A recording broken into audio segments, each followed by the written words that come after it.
Ang tanong ni Olen ay, gusto mo ba kapag pinapasok yung dila doon sa butas?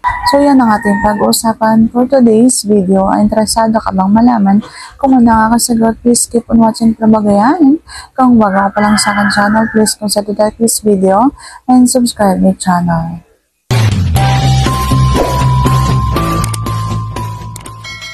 So gusto ko nga ba na pinapasok yung dila sa loob ng butas? Ang sagot ko ay hindi masyado. Oo, nandun na tayo sa nakakakiliti. Pakaramdam ko kasi kapag pinapasok yung dila doon sa butas, mas naghahanap ako ng mas malaki pa doon, ng mas matigas pa doon. Okay po, okay na yung pinakalikot ng dila, yung palibot ng butas, yung suksok na mula dun sa butas, papataas dun sa labi, hindi aangat ha, pataas sa labi hanggang dun sa pasas. Yung ganon. So, mas gusto ko pa yun, mas masarap pa yun. Tapos, syempre doon nagtatagal sa pasas.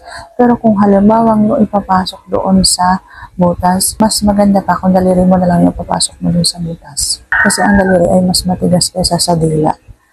Ang dila ay pinagtatrabaho lamang yan doon sa pasas, tapos doon sa balibot ng pasas, tapos sa labi ng bulaklak, doon sa paikot ng butas ng bulaklak. So sana sagot ko ng tamang yung talang. If you like this video, please consider like this video and subscribe my channel. Thank you for watching and see you on my next vlog.